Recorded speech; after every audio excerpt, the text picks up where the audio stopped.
Olá, agradeço a todos vocês que me acompanham pelo meu canal, o blog do Vila, Marco Antônio Vila. Puxa vida, gente pra diabo, nós já somos 445 mil inscritos, muito obrigado mesmo, estamos quase chegando a 450 mil, as lives com 300 mil, 400, 500 mil, 600 mil, né? Algumas delas, os comentários, muitos comentários, eu agradeço muito a vocês, o número de comentários, né? O like que vocês colocam lá no que vocês gostaram e sempre ativando as notificações que possibilita, né, a notificação para vocês das novas postagens. Eu agradeço mesmo. Agradeço também, hoje eu faço aniversário, a todas as mensagens recebidas nas minhas diversas redes, aí tudo foi maravilhoso. Muito obrigado, vocês são muito gentis e faz com que a gente tenha cada vez mais responsabilidade nesse nosso contato de informação e de formação, né? É apresentar o fato como ele é, sem tergiversar, sem ter medo, né, e interpretá-lo de forma absolutamente independente com base no conhecimento histórico, sociológico que eu adquiri ao longo da vida, né, dos trabalhos que eu escrevi, dos anos que eu dei aula na universidade pública, das orientações de mestrado, doutorado, etc, etc, etc, etc. E daquilo que eu vi também como testemunha presencial da história. Então agradeço muito você. Falando em produção, muitos cobram, falam, pô, você fala 2 livros, tem uma série de livros que eu falei, a gente nunca sabe, papai, é muito rápido, então vou só tocar. Um deles que vocês tinham me cobrado é esse aqui, é o Década Perdida, 10 anos do PT no poder. Esse livro tem muitas edições, editado pela Record, né, que faz uma análise sistemática de 2003 até final de 2012, né? Então pega todo esse processo do governo Lula, os 2 governos e os 2 primeiros anos do governo Dilma, né? Tem aqui, quando eu discuto a questão do impeachment, é um livro de história política e econômica do governo Collor que eu escrevi, entrevistando os principais personagens do período, inclusive o próprio ex-presidente, levantando material inédito sobre o período de arquivos pessoais, além de toda uma discussão para fazer uma análise serena, histórica, né? E chama-se Collor Presidente, 30 meses de turbulências, reformas, intrigas e corrupção. Tem algumas edições também esse livro, tá? Então só para registrar, porque passa e eu muitas vezes não dá tempo para falar. Então, primeiro deixar isso registrado.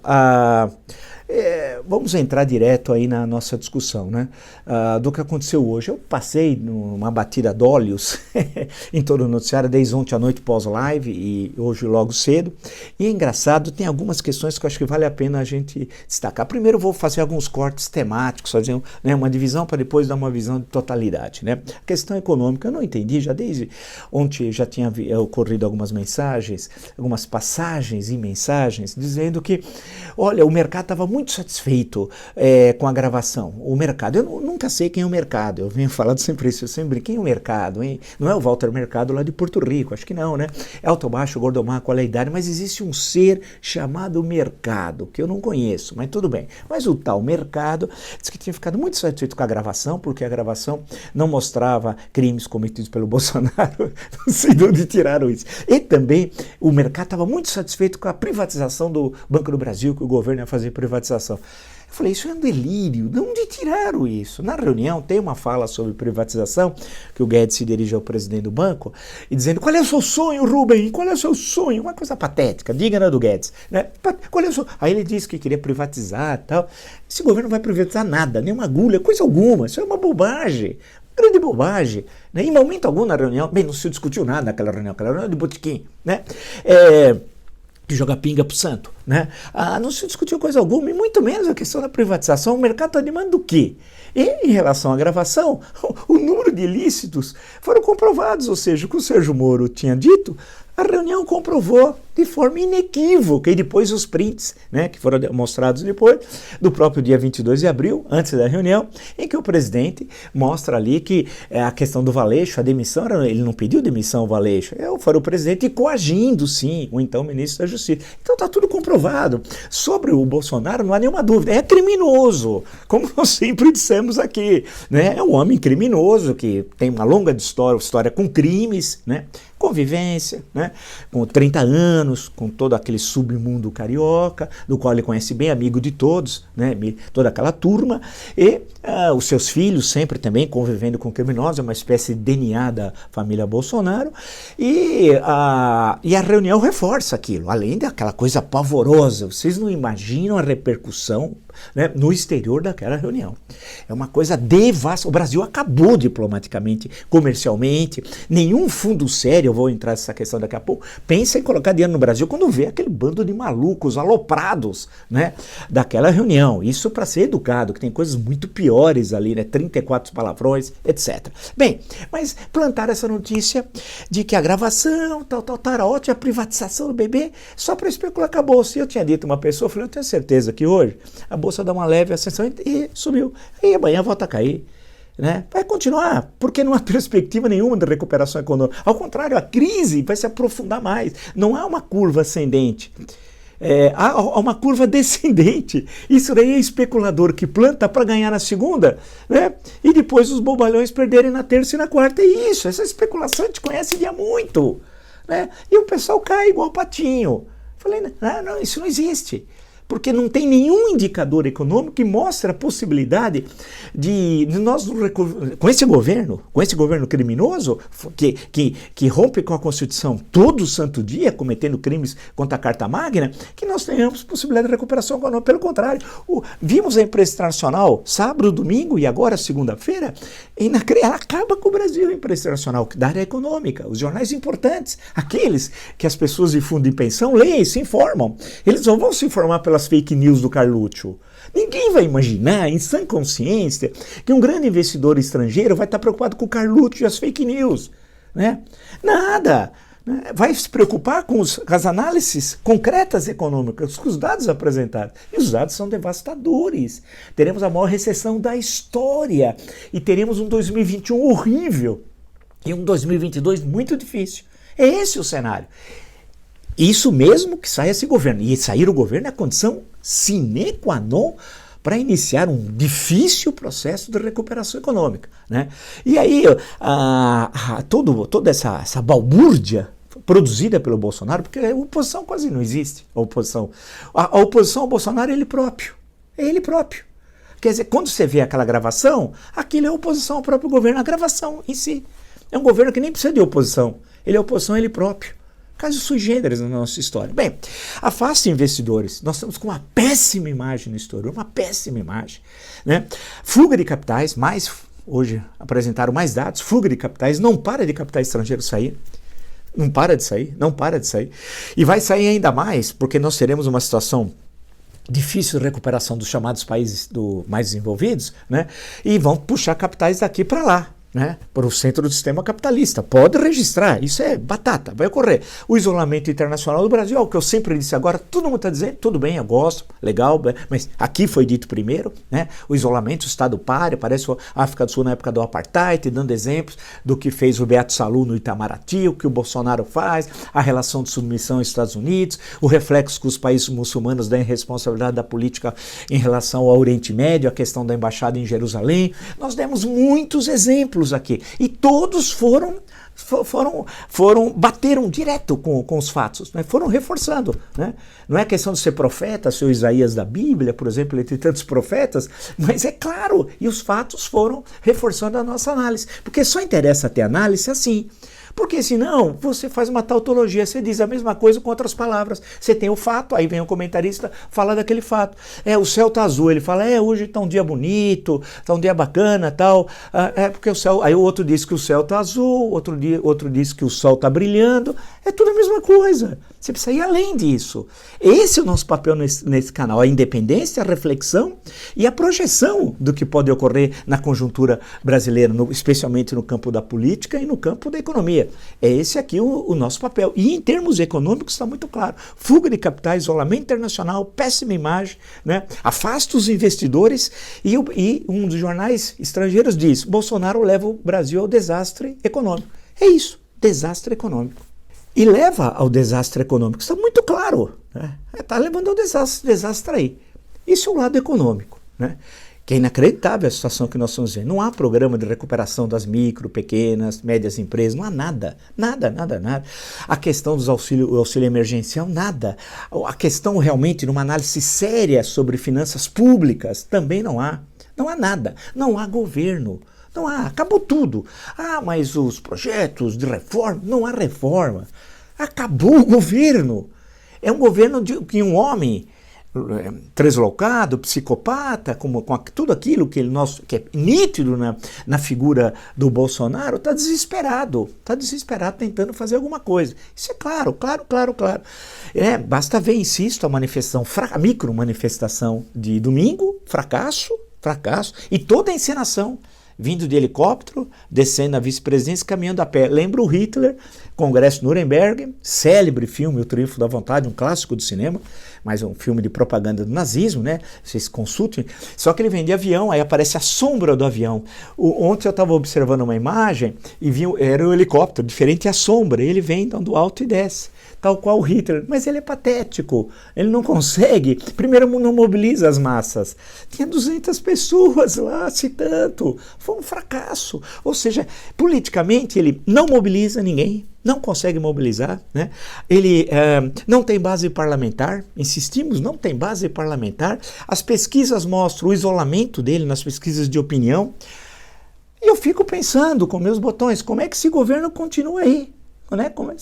Tendo em vista que a gestão econômica ela é desastrosa, e ele percebendo o seu isolamento e sua incompetência, que é um homem inapto para o exercício da função pública, muito mais ainda pensando em termos de presidência da República, é despreparado, desconhece, é mandrião, não estuda, desconhece tudo, não consegue ler projetos, sugerir, discutir com o ministro, em momento algum, nesse 1 ano e meio, você viu isso. Né? E por aí vai, quer dizer, é um país que está perdido, tá? É um suicídio, expressão que nasceu aqui, o suicídio de uma nação, que nós estamos assistindo passivamente, né? E nós não podemos cair nessas falas, igual essa da Bolsa aí que eu citei anteriormente, mas tem algumas questões que me deixam bastante preocupados, e como ele vai solapando paulatinamente as bases do Estado Democrático de Direito. O choque hoje com os jornalistas aqui, que está ali no site do Estadão, ouvi, melhor dizendo, o vídeo, de uns 2 minutos mais ou menos, é terrível. Ele assolou os fanáticos ali, pessoas começam a gritar, xingar em relação aos jornalistas. Quase teve agressão aos jornalistas, além das agressões verbais, agressões físicas eu estou me referindo. E é sistemático o ataque à Constituição. Não adianta ele assinar uma nota, dizer que é democrata, ele ataca sistematicamente, todo dia, tem dias 2, 3, 4 vezes ele faz isso. É inacreditável. E o fez na reunião do dia 22 de abril, que tomamos conhecimento na última sexta. Portanto, é um homem inimigo da Constituição, do Estado Democrático de Direito. Ele quer ser ditador e falou na reunião, é fácil fazer uma ditadura. Fácil nada, nem isso ele consegue. O caos é tão grande que nem para dar um golpe, ainda bem nesse caso, ele consegue fazer, organizar um golpe. Mas o que ele está fazendo enquanto isso? Nesse trabalho, e aí é uma questão doentia, hein? De um doente. Como ele não consegue gerir a coisa pública, né? A res pública, ele não consegue ser presidente, ele destrói tudo. E está destruindo, destruiu o MEC, o Itamaraty, o Ministério da Ciência e Tecnologia, Direitos Humanos, Cidadania, ele vai destruindo tudo. Tudo, né? A questão das comunidades indígenas, tudo. Não tem nada, ele quer deixar uma terra arrasada, parece o general Sherman na Guerra Civil, mas aí, americana, quando ele vai para Atlanta e vai queimando tudo. Aí outra história, né? Ali havia uma guerra norte e sul, a Guerra Civil foi a mais violenta guerra do século XIX, a Guerra Civil americana, em termos de armamentos, número de mortes, as batalhas, etc. Mas aí, o que interessa concretamente é que esse homem está guerreando contra o próprio país, contra nós. E não há uma declaração formal de guerra, né? Ou um conflito aberto, né? Na Guerra Civil nunca há uma declaração formal. Não é nada disso. E esse homem continua destruindo. E a questão da liberdade de imprensa é clara. Ele destrói o Estado Democrático de Direito sistematicamente. E também, para encobrir a sua incompetência, ele traz os militares. Hoje o Ministério da Saúde teve mais militares. Virou um quartel. O pessoal bate continência lá. Grita, selva, selva! Né? É isso. O general que está lá não sabe nada de saúde. Nada de saúde, né? Ele desconhece as questões básicas de saúde, né? Você fala assim, general, ele fala, o coração tá batendo. Não, general, o coração não é aí, é o sul, né? Eu não tenho a mínima ideia, né? Não tem nenhum especialista em saúde pública, em SUS, que é tão importante. O SUS é o maior sistema de saúde pública do mundo. Com todas as dificuldades que nós temos, é o maior, e graças à Constituição de 88, que está aqui. Isso que é importante. Está destruído o Ministério da Saúde. O sujeito que está lá, o general, não sabe nada do assunto. Ele pode saber de alguma coisa, sabe, eu não o conheço, nem sei de que arma do exército ele é, porém não pode ficar lá. É uma questão de sobrevivência da nação, caramba. Né? Tá claro isso, não adianta esconder. Então, de um lado, você tem o caos econômico, eu mostrando aqui, tem um presidente que conspira contra o Estado Democrático de Direito, a questão não tem apoio popular, não tem apoio nas pesquisas, não tem apoio parlamentar, né? Faz coisas patéticas, hoje visitou, se autoconvidou a visita à Procuradoria-Geral da República, patético o que ele fez, mostra que ele não tem agenda, ele não tem o que fazer, eu tenho certeza na hora que ele levanta, ele fala, vou ter de ir lá para o Palácio Planalto, aquelas coisas chatas, tal, porque ele não é homem de trabalho, ele é um mandrião, ele nunca trabalhou na vida. Ele saiu do exército depois de ser condenado por terrorismo. Isso não é pouca coisa. Quando você se dirigir a ele, diz o terrorista Jair Bolsonaro é um terrorista. Foi preso no exército.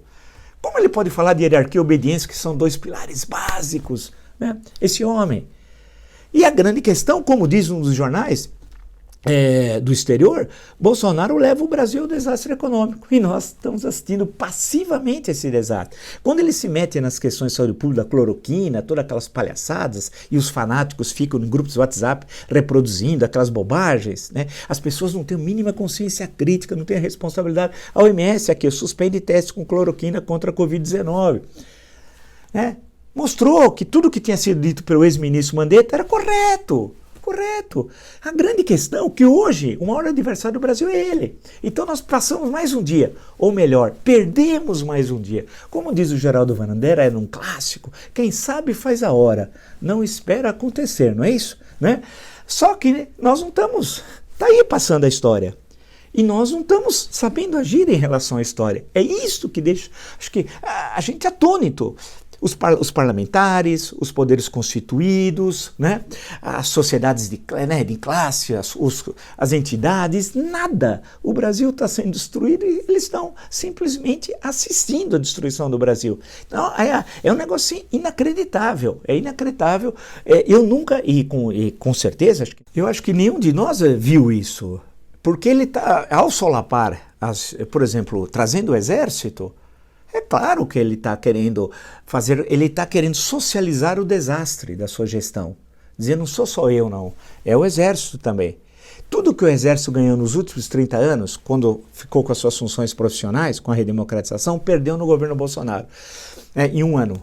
O que o Exército, a instituição, que é permanente de Estado, não serve a governo, serve ao Estado brasileiro, perdeu em um ano e pouco, um ano e meio, tudo que construiu em 30 anos.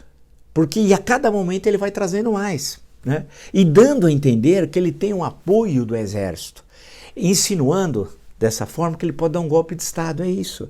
Você imagina se o Brasil vai ter um golpe de Estado? Como é que o Brasil vai ficar nessa nova ordem econômica internacional? Você já está isolado? Com quem? Vai se aliar ao Maduro? Inclusive o Maduro gostou das falas do Bolsonaro na reunião de dia 22 de abril e postou no Twitter dele. Hoje, portanto, qual vai ser o aliado do Brasil? Maduro? Em termos de combate à Covid-19, quem é? A Nicarágua, do Daniel Ortega, o Turcomenistão, a Bielorrússia, é isso com quem nós estamos hoje. Então é um país absolutamente isolado. E o tempo passa. Hoje, na verdade, sobra de esperança, nesse momento, tendo em vista que o Congresso não se mexe, está calado, silencioso, com medo, será? Medo do quê? Medo do quê, né? É porque ele não mobiliza ninguém, não tem poder algum. Ontem eu chamei, tigre de papel o Bolsonaro. Ele está desesperado. O problema do Bolsonaro é não terminar em Bangu 8. Não é ser candidato em 22. Isso é uma ilusão. Vi aqui alguém do PT aí falar, não sei se foi o Jaiminho, alguém. Em 22 ele vai ser um candidato forte. Jaiminho, não entende nada, Jaiminho. Jaiminho, você continua o mesmo. Entra ano, sai ano, o Jaiminho continua o mesmo. Não, que isso? Que 2022? Se ele ficar até 2022, não verás país nenhum, citando um título do grande livro do Inácio Lula Brandão, mas que trata de questões um pouco mais amplas, mas não verás país nenhum. Essa que é a questão. Que 2022, Jaiminho? Esse homem, eu sei que o PT quer levar até 2022, porque quer criar polaridade em 22 e 2018. Aí é que é a questão que nós temos de evitar, né? Porque se isso ocorrer, aí a gente fecha, entrega a chave, acabou o Brasil, né? Mas esse é o sonho deles, porque eles são muito iguais. Perceba que muitas das críticas... Agora eu vi não vou nem falar o nome da cidadã. A crítica que ela fez ao ex-juiz Sérgio Moro é a mesma que o PT fazia. A mesma, idêntica. É aquilo que nós falamos. São faces da mesma moeda. Claro que o Bolsonaro é pior ainda do que o Lula, né? Pior. Mas é face da mesma moeda, né? E a gente tem de romper essa dicotomia, porque para não justificar o segundo turno. Agora, no primeiro turno, é aquilo que eu digo.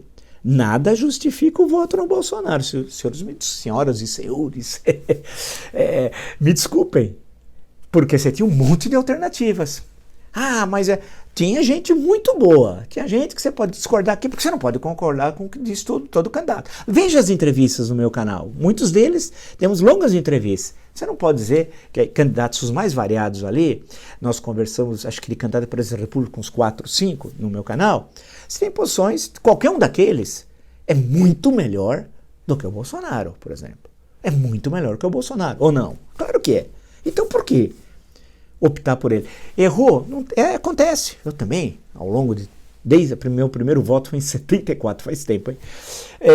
Eu também votei em umas pessoas que depois falei, pô, não tinha nada a ver. Então nós temos agora de aprender com esses erros. Só que esse erro, o custo dele é muito alto, que pode levar à destruição do Brasil.